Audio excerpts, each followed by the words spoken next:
एक बार सब लोग मिलके पूरे दिल से भारत माता का जयकारा लगाएंगे। भारत माता की, भारत माता की, इनकलाब, इनकलाब, वंदे वंदे। आज इतनी भारी संख्या में दिल्ली के कोने कोने से आए हुए मेरे प्यारे भाइयों, बहनों, माताओं, बुजुर्गों, बच्चों, आप सब लोगों को मेरा नमस्कार, सबको मेरा प्रणाम। मैं देख रहा हूं जहां तक नजर जा रही है पीछे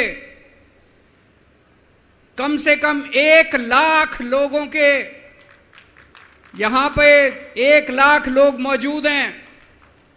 और मैं अभी आ रहा था, कम से कम 20-25 हजार लोग सड़कों पे इस वक्त रामलीला मैदान की तरफ बढ़ रहे हैं। इतनी भारी संख्या में आज लोग यहां आए हैं। अपनी बात शुरू करने के पहले आपसे पूछना चाहता हूं, आप में से कौन कौन मुझे प्यार करते हैं? जरा हाथ खड़े करके बताओ कौन कौन प्यार करता है। आपका बहुत बहुत शुक्रिया इस प्यार, इस मोहब्बत के लिए। लेकिन अब जो जो लोग मेरे से प्यार करते हैं, सबसे पहले एक बात आपसे मांगना चाहता हूं। जैसा अभी सौरभ भारद्वाज जी ने कहा, सब लोग अपने अपने मोबाइल फोन निकाल लो। अभी हम देख रहे हैं यहां पे कम से कम 40-50 वीडियो कैमरा, टीवी वालों के कैमरा मौजूद हैं। अब इस मैदान में 1 लाख कैमरे चालू हो जाएंगे, 1 लाख कैमरे। सब लोग अपना अपना फोन निकालो, फोन पे वीडियो रिकॉर्डिंग चालू करो, अपनी अपनी फेसबुक चालू करो और फेसबुक लाइव कर दो। इस रामलीला मैदान से अब एक साथ 1 लाख टीवी कैमरे लाइव चालू होंगे, 1 लाख टीवी कैमरे लाइव चालू होंगे। मैं सबसे पहले कपिल सिब्बल साहब का बहुत बहुत शुक्रिया अदा करता हूं, हमारे इनविटेशन पे आज वो आए। कई साल के बाद आज हम लोग रामलीला मैदान में इकट्ठे हुए हैं। आज से 12 साल पहले, 12 साल पहले इसी रामलीला मैदान में इकट्ठे हुए थे हम लोग भ्रष्टाचार के खिलाफ। इस मंच को मैं नमन करता हूं, यह बहुत पवित्र मंच है। आज से 12 साल पहले भ्रष्टाचार के खिलाफ इकट्ठे हुए थे। आज इसी मंच से एक अहंकारी तानाशाह को इस देश से हटाने के लिए फिर से इकट्ठे हुए हैं। दोस्तों, तानाशाही को खत्म करने के लिए फिर से इकट्ठे हुए हैं। और जैसे उस वक्त भ्रष्टाचार के खिलाफ आंदोलन हमारा सफल हुआ था, आज इसी मंच से जो आंदोलन शुरू हो रहा है, हमारे देश के अंदर जो तानाशाही लाई जा रही है उसे खत्म करने का जो आंदोलन शुरू हो रहा है, जनतंत्र को खत्म करने का जो आंदोलन शुरू हो रहा है, संविधान को बचाने का जो आंदोलन आज शुरू हो रहा है, बहुत जल्दी इस आंदोलन को भी सफलता मिलेगी। सुप्रीम कोर्ट ने दिल्ली के लोगों के हक में फैसला दिया। 8 साल तक दिल्ली के लोगों ने लड़ाई लड़ी सुप्रीम कोर्ट के अंदर। सुप्रीम कोर्ट में हमारे वकील अभिषेक मनु सिंघवी साहब ने दिल्ली के लोगों की तरफ से लड़ाई लड़ी। सबसे पहले मैं आज इस मंच से सिंघवी साहब का भी दिल्ली के लोगों की तरफ से शुक्रिया अदा करता हूं, जिन्होंने दिल्ली के लोगों को उनका हक दिलाया। दोस्तों, 11 मई, आज 11 जून है, आज से 1 महीने पहले 11 मई को देश की सर्वोच्च अदालत, सबसे बड़ी अदालत सुप्रीम कोर्ट की भी कॉन्स्टिट्यूशन बेंच उसने आदेश पारित किया दिल्ली के लोगों के हक में, और उसके 8 दिन के बाद, 1 हफ्ते के बाद 19 मई को देश के प्रधानमंत्री ने सुप्रीम कोर्ट के आदेश को खारिज कर दिया। दोस्तों, देश की सबसे बड़ी अदालत के फैसले को प्रधानमंत्री ने खारिज कर दिया। प्रधानमंत्री कहते हैं मैं सुप्रीम कोर्ट को नहीं मानता। देश के प्रधानमंत्री कहते हैं मैं सुप्रीम कोर्ट को नहीं मानता। 75 साल के भारत के इतिहास में पहली बार एक प्रधानमंत्री आया है जो कहता है मैं सुप्रीम कोर्ट को नहीं मानता। पूरे देश के लोग स्तब्ध हैं। पूरे देश के लोगों को यकीन नहीं हो रहा, इतना अहंकारी प्रधानमंत्री को इतना अहंकार। प्रधानमंत्री कहता है मैं सुप्रीम कोर्ट को नहीं मानता। देश के गली गली में चर्चा हो रही है, घर घर में चर्चा हो रही है, ये मोदी जी को क्या हो गया, इतना अहंकार हो गया इनको, इतना अहंकार हो गया इनको। दोस्तों, देश के अंदर अब जनतंत्र खत्म हो रहा है। इसी को तानाशाही कहते हैं। जब देश का प्रधानमंत्री कहता है मैं सुप्रीम कोर्ट को नहीं मानता, इसी को तानाशाही कहते हैं, इसी को हिटलर शाही कहते हैं, जनतंत्र खत्म होना कहते हैं। मैं बताना चाहता हूं आखिर इस सुप्रीम कोर्ट के आदेश में ऐसा क्या है। सुप्रीम कोर्ट ने ऐसा क्या कह दिया कि प्रधानमंत्री जी कह रहे हैं कि मैं सुप्रीम कोर्ट के आदेश को नहीं मानता। सुप्रीम कोर्ट ने अपने आदेश में बोला कि भारत एक जनतंत्र है, भारत में जनता सुप्रीम है, जनता अपनी सरकार चुनती है, उस सरकार को जनता के काम करने का पूरा अधिकार होना चाहिए। दिल्ली में भी लोग सरकार चुनते हैं, दिल्ली की सरकार को भी, जिस भी सरकार को दिल्ली के लोग चुनते हैं, चाहे इस पार्टी की सरकार हो चाहे उस पार्टी की सरकार हो, सुप्रीम कोर्ट ने कहा कि जो भी सरकार दिल्ली के लोग चुनते हैं, जनता सुप्रीम है, दिल्ली की जनता सुप्रीम है, उस सरकार को काम करने का अधिकार होना चाहिए। मैं आपसे पूछना चाहता हूं, क्या सुप्रीम कोर्ट ने गलत बोला? क्या प्रधानमंत्री को सुप्रीम कोर्ट का आदेश मानना चाहिए? मोदी जी कहते हैं मैं सुप्रीम कोर्ट का आदेश नहीं मानता। मोदी जी ने अध्यादेश पारित कर दिया और सुप्रीम कोर्ट के आदेश को खारिज कर दिया। मोदी जी का अध्यादेश क्या कहता है? प्रधानमंत्री जी ने ये जो अध्यादेश पारित किया, ये क्या कहता है?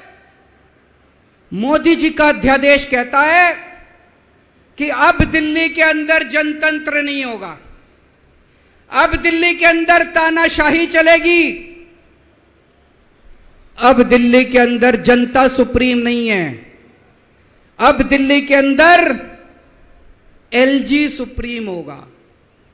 अब दिल्ली के अंदर चाहे जनता जिसको मर्जी वोट दे, चाहे जनता जिसकी मर्जी सरकार बनाए, प्रधानमंत्री जी कहते हैं सरकार तो मैं ही चलाऊंगा, मेरी तानाशाही चलेगी। अब जनता सुप्रीम नहीं है, जनता की नहीं चलेगी, जनता की सरकार की नहीं चलेगी। प्रधानमंत्री जी कहते हैं एलजी के जरिए मैं सरकार चलाऊंगा।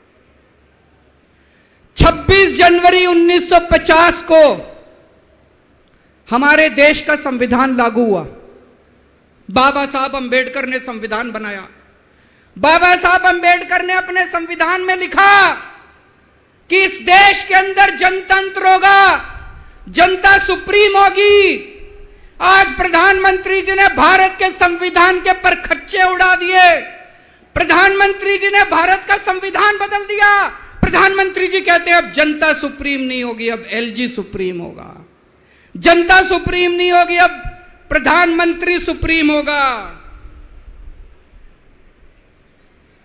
प्रधानमंत्री जी कहते हैं अब दिल्ली की जनता की वोट की कोई कीमत नहीं होगी। यह तो सरासर अपमान है दिल्ली के लोगों का।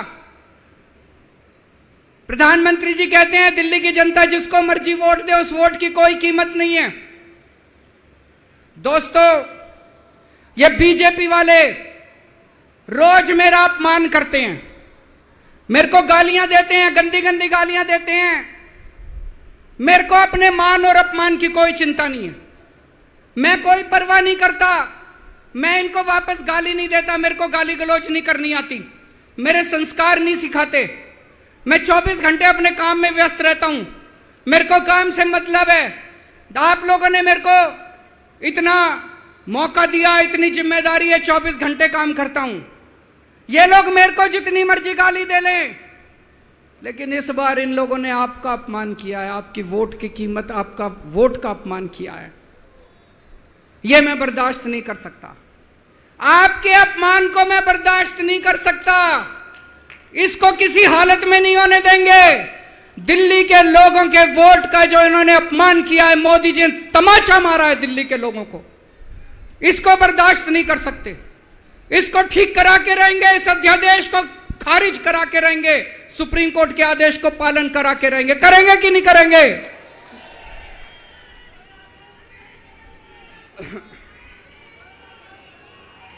मैं पूरे देश में घूम रहा हूं, हर राज्य के अंदर गया। मैं पिछले दिनों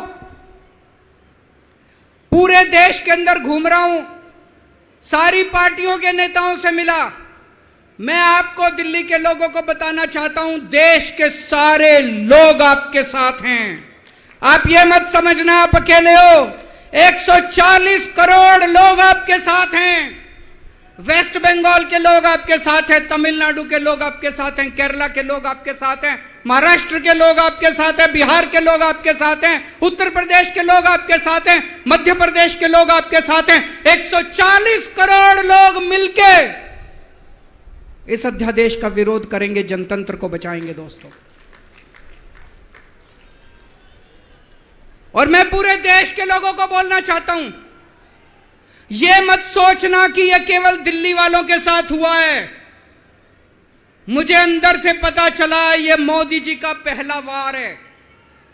ऐसा ही अध्यादेश, जो अध्यादेश आज दिल्ली में पारित किया गया, जिस अध्यादेश के जरिए दिल्ली वालों की ताकत खत्म कर दी गई, इस अध्यादेश के जरिए, जिस अध्यादेश के जरिए दिल्ली के अंदर आज तानाशाही लागू की जा रही है, कल यही अध्यादेश राजस्थान के लिए लाया जाएगा, कल यही अध्यादेश पंजाब के लिए लाया जाएगा, कल यही अध्यादेश मध्य प्रदेश के लिए लाया जाएगा, कल यही अध्यादेश महाराष्ट्र के लिए लाया जाएगा।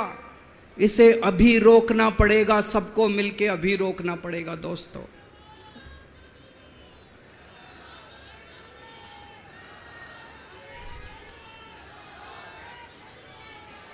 मोदी जी दिल्ली वालों के पीछे क्यों पड़े हैं?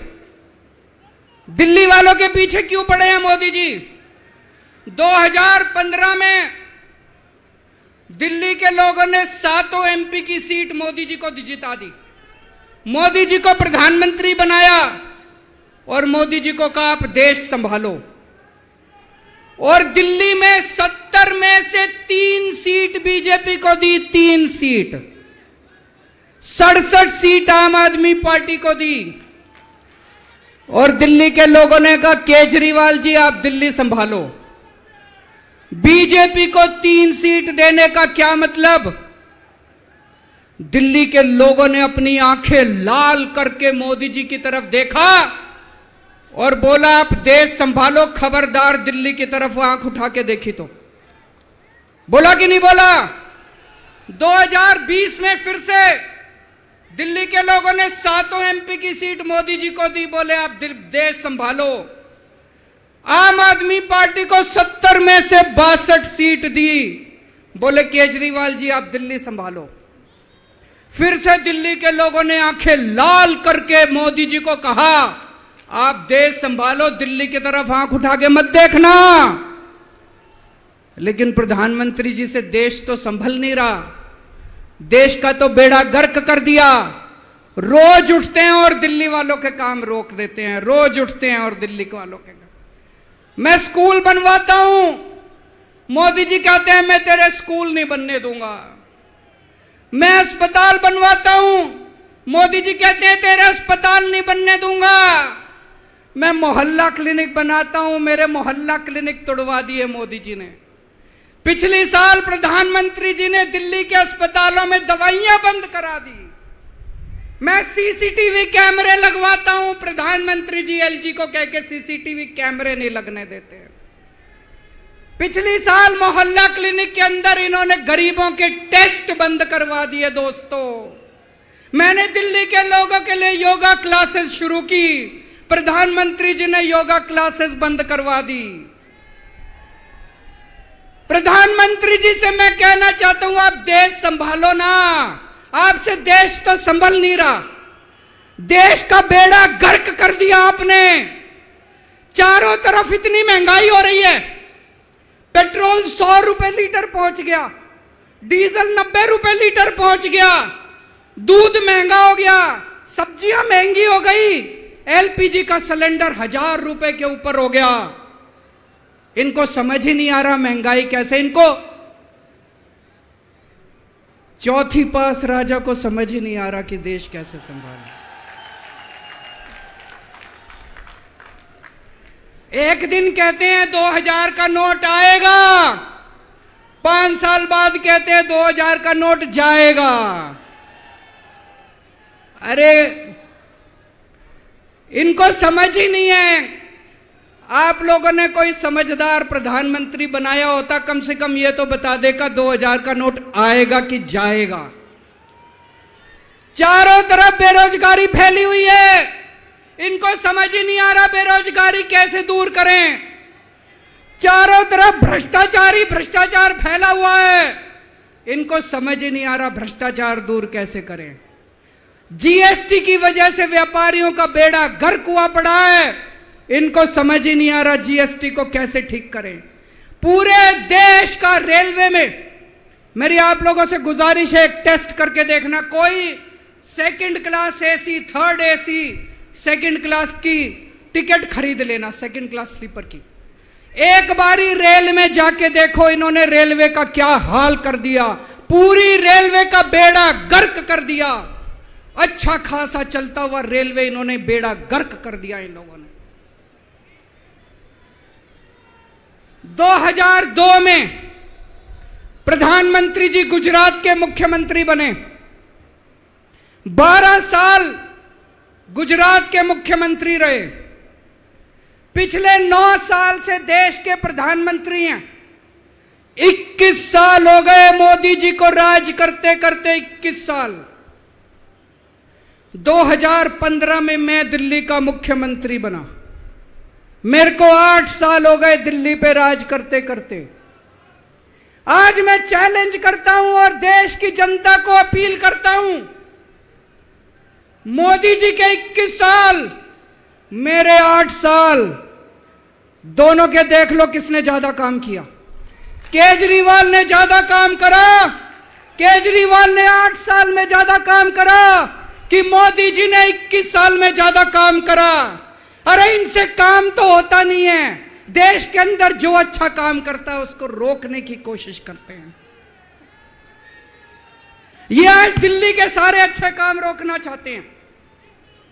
मोदी जी के पास तो फुल पावर थी 21 साल, मेरे को तो इन्होंने काम भी नहीं करने दिए, हर काम में टांग अड़ाया। फिर भी मेरे 8 साल उठा के देख लो, कितने स्कूल बनवा दिए, कितने अस्पताल बनवा दिए, लोगों का इलाज मुफ्त कर दिया, लोगों के बच्चों को पढ़ाई दे रहे हैं अच्छी, बिजली मुफ्त कर दी। मैंने बिजली मुफ्त करी। मोदी जी कह रहे हैं फ्री की रेवड़ी बांट रहा है। अरे गरीबों के हाथ में अगर 4 रेवड़ी रख दी तो कौन सा बुरा हो गया। मोदी जी आपने तो रेवड़ी नहीं, पूरा का पूरा रेवड़ा उठा के अपने दोस्त को दे दिया। पूरा का पूरा देश उठा के अपने दोस्त को दे दिया। पूरा की पूरी केंद्र सरकार उठा के अपने दोस्त को फ्री में दे दी। मैंने तो 4-4 रेवड़ी रखी थी एक एक हाथ में, गरीबों के हाथ में, आपने तो रेवड़ा ही उठा के दे दिया सारा का सारा। अब लोग प्रधानमंत्री जी से पूछने लगे हैं कि केजरीवाल ने इतने स्कूल बना दिया, आपने क्या किया? उनके पास कोई जवाब नहीं है। अभी पिछले साल में गुजरात का चुनाव लड़ने गया, वहां पे हर आदमी, गुजरात के हर आदमी के मुंह पे था, अरविंद जी आपने स्कूल इतने अच्छे कर दिए, आपने दिल्ली में स्कूल बच्चों की शिक्षा इतनी अच्छी कर दी। तो एक दिन प्रधानमंत्री जी ने सोचा कि मैं भी जाके स्कूल में फोटो खिंचवाऊंगा।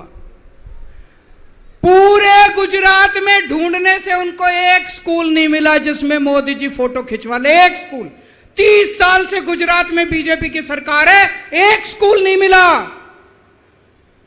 इनको एक स्टूडियो के अंदर टेंट लगा के एक क्लास, फर्जी क्लास बनानी पड़ी। 10 बच्चे बुलाए, डेस्क लगाए, वहां पे मोदी जी एक बच्चे के साथ बैठे और उन्होंने फोटो खिंचवाई। अब लोग प्रधानमंत्री जी से पूछने लगे कि केजरीवाल ने इतना काम कर दिया, आपका काम कहां है? तो अब मोदी जी ने तय किया मैं केजरीवाल को काम नहीं करने दूंगा। उन्होंने मनीष सिसोदिया को उठा के जेल में डाल दिया। उनको लगा मनीष सिसोदिया को जेल में डालने से शिक्षा के काम रुक जाएंगे। उन्होंने सतिंदर जैन को उठा के जेल में डाल दिया। उनको लगा सतिंदर जैन को जेल में डालने से मोहल्ला क्लिनिक बंद हो जाएंगे, अस्पताल बंद हो जाएंगे। मैं प्रधानमंत्री जी को बोलना चाहता हूं, हमारे पास एक मनीष सिसोदिया नहीं है, हमारे पास 100 मनीष सिसोदिया हैं। हमारे पास एक सतिंदर जैन नहीं है, हमारे पास 100 सतिंदर जैन है। आप एक को जेल में डालोगे, हमारा दूसरा आ जाएगा काम करने के लिए, काम नहीं रुकेगा दोस्त। जब इनको जेल में डालने से काम नहीं चला तो अब ये ऑर्डिनेंस लेके आए हैं और ऑर्डिनेंस से ये सारा काम रोकना चाहते हैं। दोस्तों, आज दिल्ली के लोग मुसीबत में हैं। दिल्ली के लोगों के ऊपर यह अध्यादेश थोपा जा रहा है। आपने पिछली बार 7 MP को वोट दिया था, कहां है वो सातों के सातों? अपने घर में दुबक के बैठे हैं। वो बीजेपी के गुलाम है, वो आपके नहीं है, आपके सगे नहीं है, वो बीजेपी के गुलाम है। आपको कल को मुसीबत आती है तो केवल आपका बेटा, आपका भाई केजरीवाल आपके साथ खड़ा है, वो कभी खड़े नहीं होंगे। दोस्तों,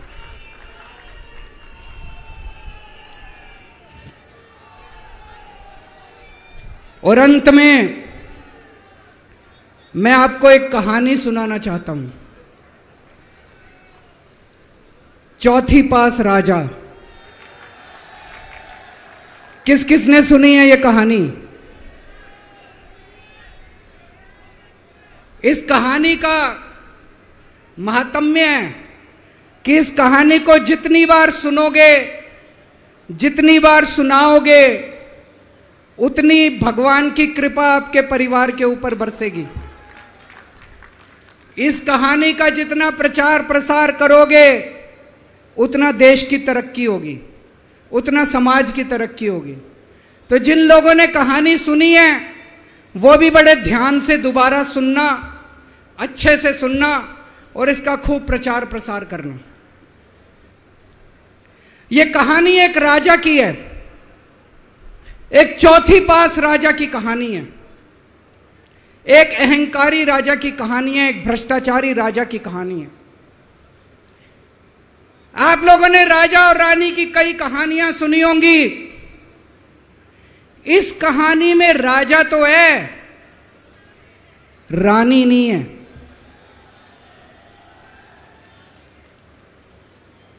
तो एक महान देश था, कई हजार साल पुराना देश। उस देश के एक गांव में एक बच्चा पैदा हुआ, बहुत गरीब घर में एक बच्चा पैदा हुआ।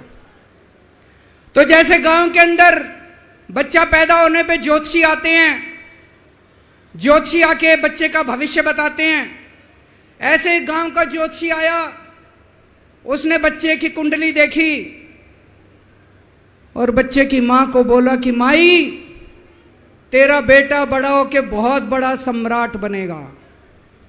माई को समझ नहीं आया, मैं इतनी गरीब, मेरा परिवार इतना गरीब, मेरा बेटा सम्राट कैसे बनेगा। खैर, बच्चा धीरे धीरे बड़ा होने लगा। गांव के सरकारी स्कूल में उसका एडमिशन करा दिया। उसका पढ़ने लिखने में मन नहीं लगता था। पढ़ते पढ़ते क्लास करते करते चौथी में आके उसने नाम कटवा लिया। उसका पढ़ाई लिखाई में मन नहीं लगता था। बगल में, गांव के बगल में एक रेलवे स्टेशन था। घर में बहुत करीबी थी। वो बच्चा वहां स्टेशन पे जाके चाय बेचने लगा।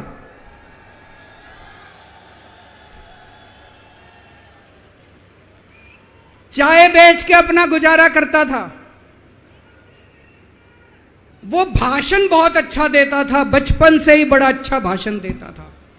गांव के लड़कों को इकट्ठा कर लेता और भाषण देना चालू करता। धीरे धीरे आसपास के गांव में फैल गया कि यह बच्चा भाषण बड़े अच्छे देता है। आसपास के लड़के भी इकट्ठे हो गए और जो मर्जी टॉपिक हो भाषण देना चालू कर देता था और रुकता ही नहीं था। घंटों घंटों तक भाषण देता रहता था। बच्चा बड़ा हुआ। ज्योतिषी ने कहा था बड़ा होके बच्चा उस महान देश का सम्राट बन गया। लेकिन राजा तो अनपढ़ था, उसे तो कुछ आता नहीं था।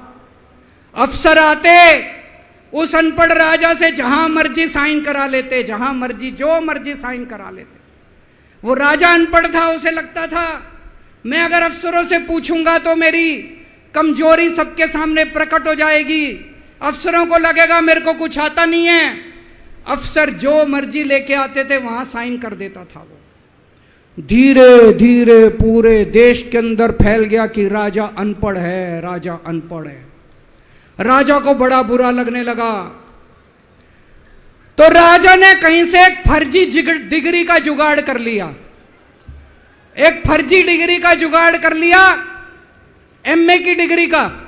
और राजा बोला मैं एमए हूं। पर सच्चाई तो पूरे देश को पता थी, राजा तो अनपढ़ था। धीरे धीरे राजा अहंकारी भी होता गया। अहंकारी राजा और ऊपर से अनपढ़। जो मर्जी उस राजा के पास जाता और राजा से कुछ भी पास करा के ले आता। एक बार कुछ लोग गए, राजा को बोले जी नोटबंदी कर दो। नोटबंदी करने से भ्रष्टाचार खत्म हो जाएगा, आतंकवाद खत्म हो जाएगा। राजा को कुछ समझ नहीं आया। राजा की खूब चमची मारी उन्होंने। राजा ने एक दिन शाम को टीवी पे आके 8 बजे नोटबंदी कर दी। पूरे देश का बेड़ा गर्क हो गया दोस्तों। लंबी लंबी बैंकों के सामने लाइनें लग गई। कई लोग मर गए, दुकानें बंद हो गई, रोजगार बंद हो गए, बड़ी बड़ी इंडस्ट्री बंद हो गई। पूरे देश का बेड़ा गर्क हो गया। फिर एक दिन कोई आके बोला जी 2000 का नोट ले आओ। राजा 2000 का नोट ले आया। 4 साल बाद कुछ लोग आके बोले जी 2000 का नोट बंद कर दो। राजा ने 2000 का नोट बंद कर दिया। राजा को अक्ल तो थी नहीं, बेवकूफ था, अनपढ़ था। कभी 2000 का नोट चालू करता था, कभी 2000 का नोट बंद करता था। एक बार कुछ लोग आके बोले जी ये किसानों के कानून बना दो, इस कानून से किसानों का भला होगा। राजा ने कानून बना दिए। पूरे देश के किसान सड़कों पे उतर आए। 750 किसान मर गए आंदोलन में। और 1 साल के बाद राजा को वो तीनों कानून वापस लेने पड़े। एक बार उस देश के अंदर बहुत बड़ी महामारी फैल गई। चारों तरफ महामारी फैल गई, लोग मरने लगे। किसी ने आके बोला जी थाली बजवाओ तो देश ठीक हो जाएगा। तो राजा ने पूरे देश में थाली और चम्मच बजवा दिए। महामारी तो नहीं बची, महामारी तो फैली रही। किसी ने आके कहा जी डॉक्टरों की जरूरत पड़ेगी, दवाइयों की जरूरत पड़ेगी, इंजेक्शन की जरूरत पड़ेगी, तब महामारी रुकेगी। राजा अपने दोस्तों का बड़ा ख्याल रखता था। उसके दोस्त थे। एक दोस्त ने 10,000 करोड़ रुपए चोरी कर लिए। राजा ने उसको देश से भगा दिया। दूसरे दोस्त ने 20,000 करोड़ चोरी कर लिए, राजा ने उसको भी देश से भगा दिया। पर एक दोस्त ऐसा था जिससे राजा की ज्यादा ही दोस्ती थी। कौन था? उसको उन्होंने सारे एयरपोर्ट बेच दिए, सारे जहाज बेच दिए, सारे सी पोर्ट बेच दिए, उन्होंने आसमान बेच दिया, जमीन बेच दी राजा ने, खदाने बेच दी। उस दोस्त पे राजा मेहरबान था। राजा का एक और दोस्त था। वो दोस्त इतना गंदा था कि उसने कुछ अंतर्राष्ट्रीय खिलाड़ी महिलाओं के साथ बदतमीजी करी, लेकिन राजा ने दोस्ती नहीं छोड़ी। मजाल जो उस दोस्त के ऊपर कोई आंच आ जाए, राजा उस दोस्त के साथ खड़ा रहा, लेकिन उसने खिलाड़ियों का सुना।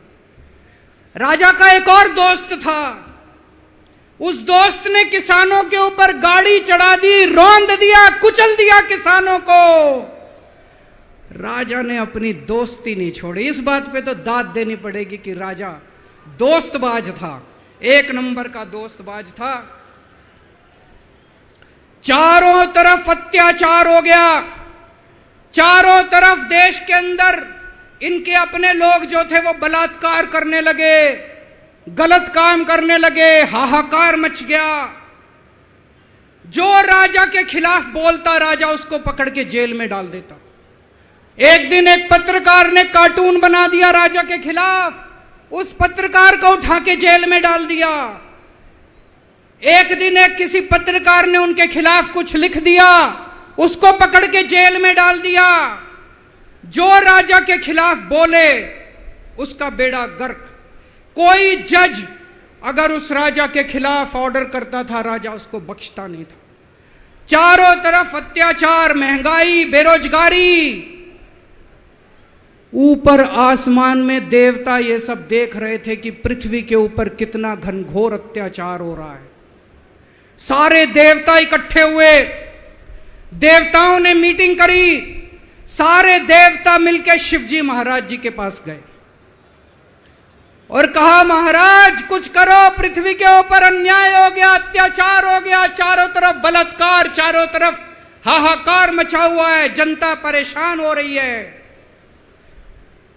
पृथ्वी जी, शिवजी महाराज जी ने अपनी तीसरी आंख खोली और दोस्तों यहां प्रचंड पृथ्वी के ऊपर अजीब अजीब घटनाएं घटने लगी। उज्जैन के अंदर महाकाल की 6 सप्तऋषियों की बड़ी बड़ी 10 फुटा भारी भारी मूर्तियां थी। एक दिन बारिश और तूफान आया और 6 की 6 मूर्तियां टूट गई। लोगों ने कहा बड़ा अपशकुन हो रहा है, बड़ा अपशकुन हो रहा है। एक दिन एक ट्रेन एक्सीडेंट हो गया, 250 से ज्यादा लोगों की मौत हो गई। लोगों ने कहा बड़ा अपशकुन हो रहा है। और एक दिन घनघोर बारिश आई, तूफान आया, ऊपर से आकाशवाणी हुई। सारे देश की जनता को भगवान ने कहा कि आप महान देश के लोग हो, क्या कर रहे हो, उठो, खड़े हो जाओ और इस अहंकारी राजा के खिलाफ सब लोग मिलकर आवाज उठाओ। भगवान आपके साथ है।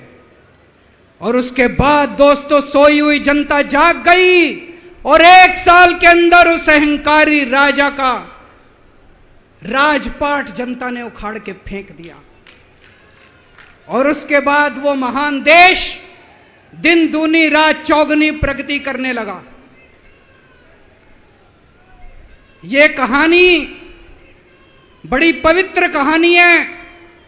इस कहानी को सुनने से और सुनाने से परिवार का, समाज का और देश का बहुत भला होता है। इसे ज़्यादा से ज़्यादा शेयर कीजिए, ज़्यादा से ज़्यादा लोगों तक पहुंचाइए ताकि ज़्यादा से ज़्यादा लोग इसे सुन सकें, इसे समझ सकें।